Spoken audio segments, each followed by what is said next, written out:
Hey guys, Melody here, and welcome back to my two-part video on how to have a good first semester in college.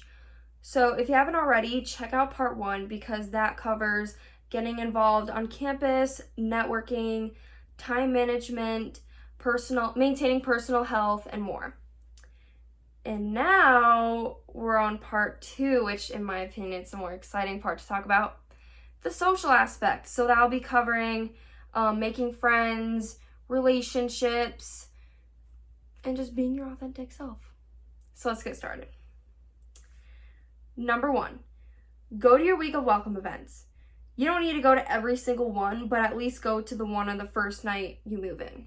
So yeah. Going to your week of welcome events is a great way to branch out and meet people because the whole purpose of going to them is pretty much to meet people and bond over whatever activities they have there. And even if you don't want to go to every single one, try to go to the one on the first night because groups tend to form fast. And I'm not saying, oh, if you don't go to the week of welcome event on the first night, you're never going to be friends and you're going to be lonely for the rest of college. No, that's not true. But it's just easier, you know? Yeah, I remember when I had my first week of welcome event. It was this dessert social. It was in the lobby of one of the dorm buildings.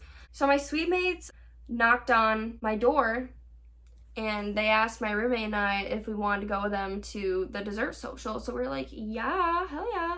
We went over there, me, my roommate, my suite mates.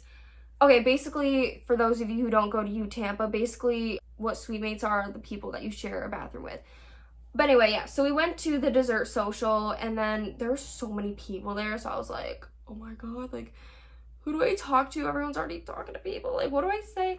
But people are coming up to us, and, you know, when you're talking to all these people, the basic three questions are, what's your name, what's your major, where are you from, you know, and then you just talk about whatever comes up. And then what I did was when there was a big group that came over to us. So I kind of made it fun and I was trying to guess where what state every person was from. You know, why not? Just make it a little fun, like, you know, not to have a boring conversation. I mean, did I do a good job guessing? No, but I mean, it was fun. And then, you know, I made some friends out of it. And then, you know, whoever you get along with really well, you just walk with them and meet other people. And then I ended up running into a girl that I actually met from Instagram and we FaceTimed before school started. And then I saw her in person. I was like, hey, what's up? So, I left that event with my roommate and the girl that I met on FaceTime prior, and then a guy that I met at the social. We walked back to McKay Hall, which was the dorm that I lived in my freshman year.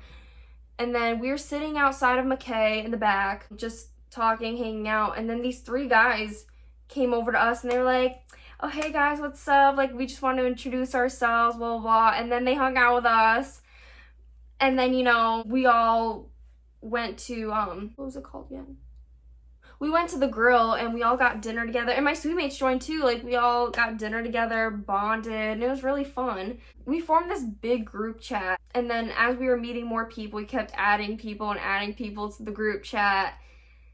And yeah, so, I mean, obviously, you're not gonna still be friends with everybody you meet from night one, but my point is, it is easier to make friends the first night because, like, people do tend to form groups a little fast. And then, you know, the first couple days of school, like, I would hang out with the people in that group. But I would also branch out too. Yeah, the other thing is, don't just hang out with the people that you meet the first night alone, because you're not gonna still be friends with every single person you meet night one. This kind of gets into my second point. Number 2 is make an effort to leave your dorm the first 3 weeks of school.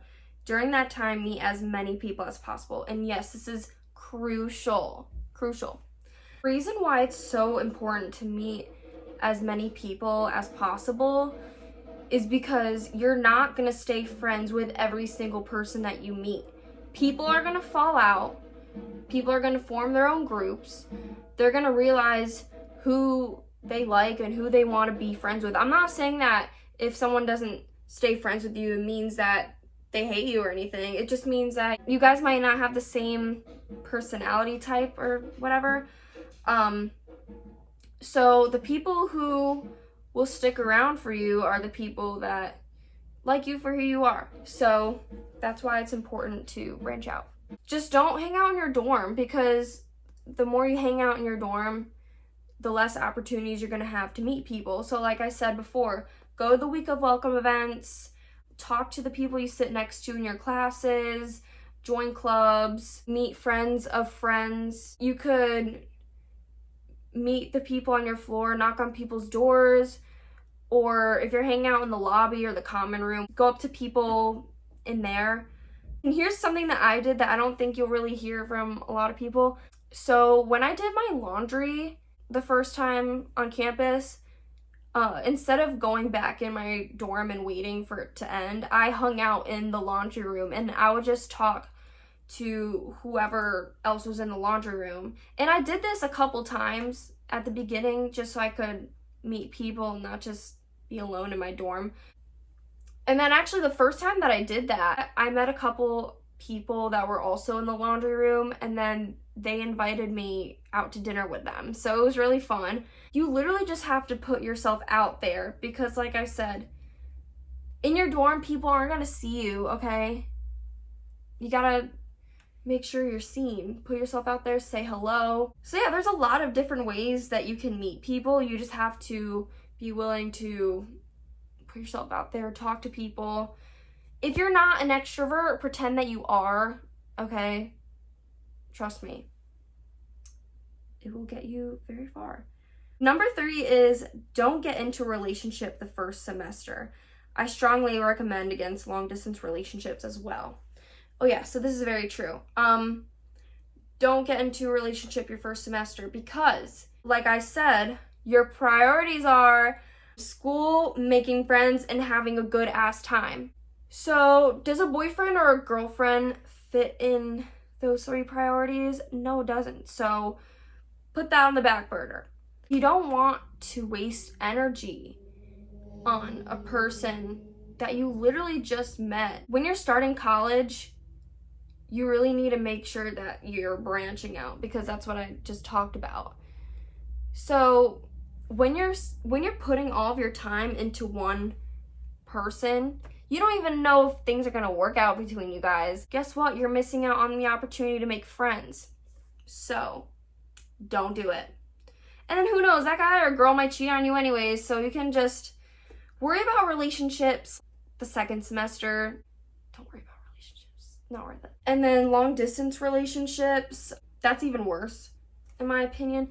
Listen, if you're in a long distance relationship, I'm not hating on you, but I strongly recommend against them, because you guys are in 2 different spots. You're going to be getting a lot of attention from the people in your college, and then he or she is going to be getting all the attention from wherever they are.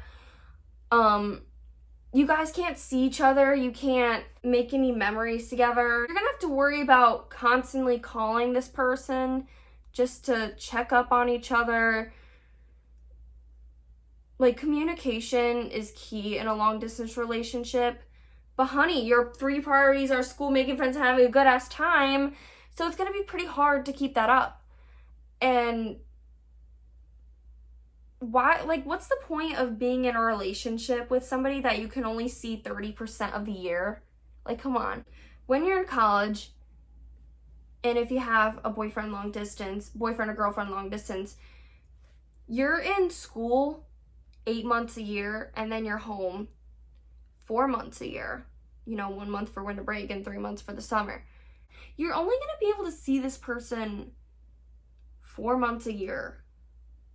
So you're spending more time not seeing the person than seeing them, okay? But if you're putting all of your energy into maintaining communication with your long distance partner, you're going to be constantly worrying about, oh my God, what's my boyfriend doing? What's my girlfriend doing? Oh, are they cheating on me? Are they flirting with other people? Blah, blah, blah. Do they still love me? Like, do you really want to worry about that shit? No. Remember your 3 priorities, okay? This isn't on the list. you have to be, not only do you have to be in love with the person, but you also have to be in love with the circumstances. Sean Lister, set that shit out to her. She's probably not even gonna see this, but I'm just saying. Okay, so that was my little TED Talk on that. Number 4, get to know your city outside of campus. If you go to college in a city, get out there, you know? It can get a little boring to stay on campus every single day. So it's just nice to go off campus, explore any attractions that your city has, or restaurants, shops, whatever the hell your city has to offer. Go see it. Like, college isn't just about school, it's also about having fun. Priority number 3, having a good ass time. So yeah, I mean, I don't know, it's not really much to say. Just do it. Number 5, set boundaries with your roommates at the beginning of the semester. So pretty much anything that you have in mind for what is important to you when you're living with someone, you need to make sure you talk about it with your roommate from the beginning, because if not, they're gonna walk all over you, or they might not respect your boundaries, or, you know, things just won't end well. So it's good to talk things out. It's good to have, honestly, I think it's the ideal situation would be to room with someone that is pretty flexible. I went in random for my roommate, and I was so lucky because my roommate was literally perfect. Like, we were really good friends. We were both pretty flexible, and we respected each other's boundaries, so I was in the ideal situation. But with anyone that you room with, random or not, you have to talk about boundaries. What temperature do you want the AC on at night? Who is going to take out the trash on what days? I want it quiet in here after midnight, you know, things like that. Not only do you have to make sure that they respect your boundaries, but you also have to be considerate of what they want as well. Like, you can't just make it about yourself. You also have to respect other people. So yeah, respecting boundaries goes both ways. And then if you guys clash about something, then find a way to compromise. It can't just be your way or no way all the time. But also, don't bend your boundaries for the roommate all the time, because then they're just walking all over you. Anyone that comes into the dorm, just talk about it with your roommate, make sure they're aware. Or, you know, if someone has to take a test one night and can't have any distractions, that's just an example. Talk about it with your roommate too. Anything that comes up, just talk about it. Moving on. Number 6, go to at least one party. If you like going to parties, try to talk to at least one new person every time you go. Okay, I'm not saying that college is just about partying, okay? Because it's not. But you know what? It's fun to go. Okay, go to the frat party or go to the nightclub, whatever. Actually in high school I never partied because there were no parties, and if they were, I wasn't invited to them, but that's fine. Yeah, I never partied in high school. So yeah, pretty much my first week was the first time I ever went out to a nightclub. And no, for all of you like Karens out there or whatever, for all of you like party police out there, the club was 18 plus, so like don't try to arrest me or some shit. Just want to clarify that. So yeah, I'm not breaking the law. Yeah, go to at least one party or club, and just let loose, have fun. I mean, also don't get blackout drunk. Please don't do that. That's not good. You wanna, if you wanna drink, go ahead, but also don't drink too much, you know, to the point where you can't control yourself. And also the thing that makes parties really fun is meeting other people. Go up to somebody, say hello. Like, you could ask, oh, what college you go to, or like, or where you're from, whatever. Just meet people when you go to parties. It makes it a lot more fun. Number 7, don't waste your time hanging out with toxic people. If you are hanging out with toxic people, these people are literally going to exhaust you and drain you, and your mental health will be poor. You'll constantly be worried about shitty friends, and those people are going to distract you from what really matters, which is school and, you know, getting ahead in your career. Yeah, you want to be friends with people who respect you and like you for who you are, because if you're not, then what's the point? These people are just wasting your energy and making you feel like crap. Don't be afraid to cut people off that you don't want to be friends with anymore, because your feelings matter more, okay? And then the worst case scenario is probably not even that bad.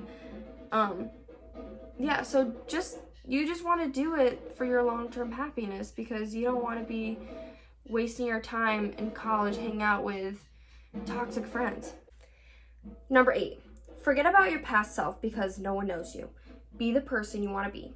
However people perceived you in high school is not necessarily how people will perceive you in college. So for example, when I was in high school, there were probably people that thought I was weird for whatever reason, but I didn't let that become a burden, because if I did, I probably wouldn't have as many friends. So if you were the fat girl in high school, or the nerd, or if people picked on you because you had glasses, I don't know, something like that, right? However people perceived you, you can't internalize that, okay? You are getting a fresh start. You're being completely surrounded by people you don't even know, and these people didn't know you in high school. Whatever personality you want to have, just be that person. But also make sure it's authentic to you. You want to attract people that are going to like you for you. Don't internalize people's past perceptions of you. Make sure whatever personality you have remains authentic to yourself. And also, there's no popular clique in college like there is in high school. No one really gives a shit about that, so do what you want to do, hang out with who you want to hang out with, and literally you're living your own life. No one really cares about what other people are doing. Everybody just cares about what they're doing, so you don't really need to care too much about what other people think of you. So yeah, that concludes part 2 of my guide on how to have a good first semester in college. I hope you enjoy, and if you have any more questions, leave them in the comments. Thank you for watching. Bye.